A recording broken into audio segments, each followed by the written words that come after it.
అందరికీ నమస్కారం. నేను మీ కంటి ఉష.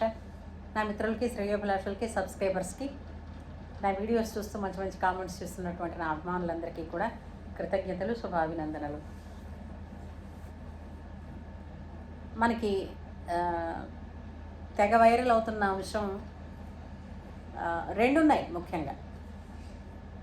ఒకటి మనకి ఉగ్రదాడి జరిగింది కదా, దాని మీద భారత్ పాక్ రెండు దేశాల మధ్య ఉత్పన్నమైనటువంటి ఉద్విగ్నతలు, అంతేకాకుండా పాడుతా తీయగాలో జరిగినటువంటి ఈ మధ్యన కొన్ని సంచలనమైనటువంటి వాగ్వివాదాలు. వీటి గురించి ప్రతి ఒక్కళ్ళు కూడా మిస్ అవ్వకుండా వీటికి సంబంధించిన వీడియోస్ చూస్తూ అందరం కూడా ఎక్కువ సమయాన్ని యూట్యూబ్లోనే గడుపుతున్నాం, అందరికీ తెలిసిన విషయమే. అయితే ఈ రోజున ప్లస్ టీవీ అని అది ఒక యూట్యూబ్ ఛానల్. ఆ ప్లస్ టీవీకి మన ప్రవస్తి ఆరాధ్య ఇచ్చినటువంటి ఇంటర్వ్యూ నేను చూశాను. అందులో ఆ యాంకర్ అడుగుతున్న ప్రశ్నలకి ఆమె సమాధానాలు చెప్తూ ఒక ఒక ఒక ప్లేస్ దగ్గరికి వచ్చేసరికి ఆవిడ ఏం మాట్లాడారనంటే, నా ఎలిగేషన్స్ జడ్జిస్ మీద కాదు. జడ్జిస్ ఏం చేస్తారండి, వాళ్ళకి ఆ ప్రొడక్షన్ డిపార్ట్మెంట్ ఆర్ ప్రోగ్రామ్ ఎవరైతే ఎగ్జిక్యూటివ్స్ ఉంటారో, ఆ డైరెక్టర్స్ ఎవరైతే ఉంటారో వాళ్ళు. సో జ్ఞాపిక ప్రొడక్షన్స్ మీద ఆ అమ్మాయిది కంప్లీట్గా ఫోకస్ మళ్ళింది అన్న సంగతి ప్రత్యక్షంగా ఆమె చెప్పింది. ఆమె అంతకు మునుపు వీడియోస్లో చెప్పిన మాటలు ఏంటి అని అంటే, వాళ్ళు ఇచ్చిన కామెంట్స్ గురించి ఎలా ఇచ్చారు, అలాగే ప్రోగ్రామ్కి ఇంకా పాట తను పాడడానికి వెళుతుందనగా ప్రీ జడ్జిమెంట్ ఎలా అయితే వాళ్ళు అనేసుకుని వాళ్ళ జడ్జెస్లో వాళ్ళు అనుకున్నారు, ఆ మాట ఈమె చెవిన పడడం, అట్లాగే బాడీ షేమింగ్, వీటన్నిటి విషయాల గురించి ఆమె మాట్లాడుతూ, సునీత గారు మీరు నాకు సమాధానాలు చెప్పాలి అన్న మనిషి ఈ ఛానల్లోకి వచ్చేసరికి ఆమె ఏం చెప్పారు, నా ఎలిగేషన్స్ నేను జడ్జెస్ని అనటం లేదు, ఆ ప్రొడక్షన్ మీద నా ఇది అని ఆవిడ చెప్పారు. ఒక విధంగా అనిపిస్తుంది, ఇప్పటికి అర్థం చేసుకుంది అనిపించింది. ఇందులో ఒక్కొక్క పాయింట్ కూడా మనం తీసుకోవచ్చు. పాట పాడకుండానే జడ్జిమెంట్ ఇచ్చి వెళ్ళిపోయారు అని అంటే, ఆ ప్లేస్లో పాట వినకుండానే జడ్జిమెంట్ ఇచ్చి వెళ్ళిపోవడంలో వాళ్ళు ఏదో పక్షపాతం చూపించారని ఆమె అనుకుంది. కానీ యాక్చువల్గా జడ్జిస్కి ఇచ్చిన పవరు నామకే వాస్తేగా ఉన్నదనుకోండి. వాళ్ళకి ఇప్పుడు ఇంత విద్వత్తున్న మనుషులను కూర్చోపెట్టినప్పుడు ఆ పాట పూర్తిగా పాడిన తర్వాత, విన్న తర్వాత వీళ్ళు ఏ జడ్జిమెంట్ ఇస్తే ఆ జడ్జిమెంట్ని ఈ ప్రొడక్షన్ టీం వాళ్ళు ఎవరైతే ఉన్నారో, ఆ ప్రొడక్షన్ తాలూకు ఎవరైతే మేనేజ్మెంట్ ఉన్నారో వాళ్ళు దాన్ని యాక్సెప్ట్ చేసి అమలులో పరచాలి. కానీ వాళ్ళు దానికి విలువ ఇవ్వటం లేదు అని తెలిసినప్పుడు వీళ్ళకి ఏంటి వస్తుంది మనసులో బాధ, మరి మేము ఎందుకైతే జడ్జిమెంట్ ఇవ్వడం, అందరూ బాగా పాడారని చెప్పేసి వెళ్ళిపోతారు. అంతే తప్ప వాళ్ళు ఆ పిల్లల పట్ల పక్షపాతంతో ఇచ్చిన జడ్జిమెంట్ కాదు.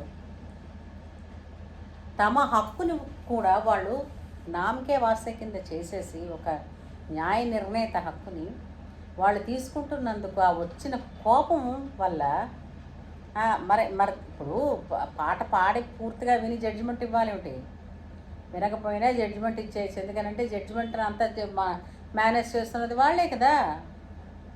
పాప ఇందులో పిల్లల తప్పు లేదండి, జడ్జెస్ తప్పు అంతకన్నా లేదండి. పాలకి పాలు, నీరుకి నీరు తేట తెల్లమైపోయాయి కదా. ఇంకో విషయం ఏంటంటే, ఈ జానకమ్మ ఎపిసోడ్ ఇప్పుడు తనన్న మాటల్లోనే చూద్దాం. ఎప్పుడైనా జడ్జెస్ ఏంటది ఎలిమినేషన్ రౌండ్లోంచి మేము ఉండలేమని వెళ్ళిపోతున్నారు అని అంటే, అది వాళ్ళకి గిల్ట్ అని కాదు, వాళ్ళు చెప్పిన న్యాయానికంటే నిర్ణయాన్ని బట్టి వాళ్ళు తాము చేసిన నిర్ణయం పట్ల వాళ్ళకు ఉండేటటువంటి గిల్ట్ కాదది. యాజమాన్యం ఇలా చెప్పమన్నదే. అయ్యో, ఆ పిల్ల ఎలా పడుతుందో మనకి తెలుసు. ఎవరినైతే ముందుకి ఇంకా ఎపిసోడ్స్కి తీసుకెళ్దాం అనుకున్నారో ఆ అమ్మాయి ఎలా పాడుతుందో మనకు తెలుసు. ఈ అమ్మాయి మనసు నొప్పించాల్సి వస్తుంది కదా అన్న బాధతోటి వాళ్ళు అక్కడి నుంచి లేచి వెళ్ళిపోయి ఉండవచ్చు. అంతే తప్ప తాము తీసుకున్న నిర్ణయాల పట్ల వాళ్ళు ఎప్పుడూ కూడా ఏ జడ్జిమెంట్ స్థానంలో కూర్చున్నప్పుడు తెలుస్తుంది ఎవరికైనా సరే అది ఎంత కష్టమైనటువంటి పని అన్నది. అంతేకాదు తాము జడ్జిమెంట్ ఇవ్వడమే కాదు, అది ఆ సంస్థ వారు దాన్ని అలా అమలుపరచగలిగి ఉండాలి. అలా ఉన్న రోజున జడ్జెస్కి నిజంగానే మంచి పేరు వస్తుంది. అయితే ఇంతకు మునుపు బాలుగారు ఉన్నప్పుడు ఆయన పెద్ద దిక్కు, ఆయన మాట పక్కకి పెట్టే అవకాశమే లేదు ఎవరికి. ఎందుకనంటే ఆయన ఎలా చెప్తే అలా విని తీరాలి. ఇక్కడ తర్వాత బాలుగారి తర్వాత వీరందరూ కొంచెం చిన్నవారే కాబట్టి ఇక్కడ ఏం జరుగుతుంది, ప్రొడక్షన్ ఫైనల్గా ఏంటని నిర్ణయిస్తే అది వీళ్ళు చెప్పవలసి వస్తుంది. సరేలే, ఇలాంటివి ఎన్నో చూసాం కాబట్టి అవి అయిపోయిన తర్వాత కూడా ఒకసారి పాడుతా తీయగాని కానీ ఇందులో కానీ అలాంటి రియాలిటీ షోలో పార్టిసిపేట్ చేసిన ఏ సింగర్నైనా మళ్ళీ ఈటీవీ వాళ్ళు ప్రోత్సహిస్తూనే పిలుస్తూనే ఉండడానికి కారణం అదే.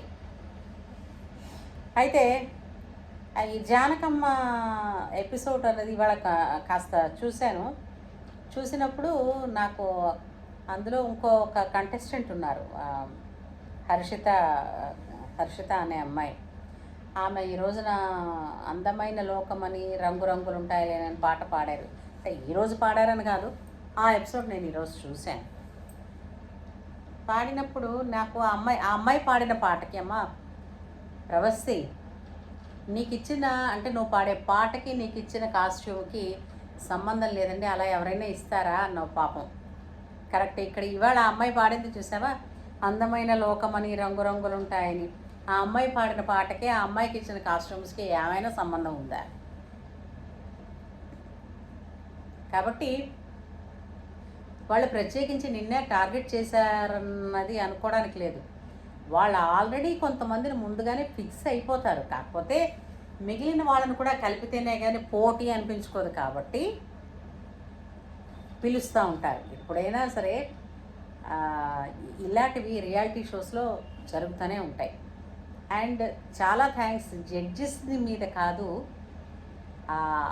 ఎవరైతే ఉన్నారో జ్ఞాపిక ప్రొడక్షన్స్ మీద అని నువ్వు చెప్పేవి చూడు, జడ్జెస్ ఏం చేస్తారండి అని అడగండి. చాలా మంచి మాట అన్నావు.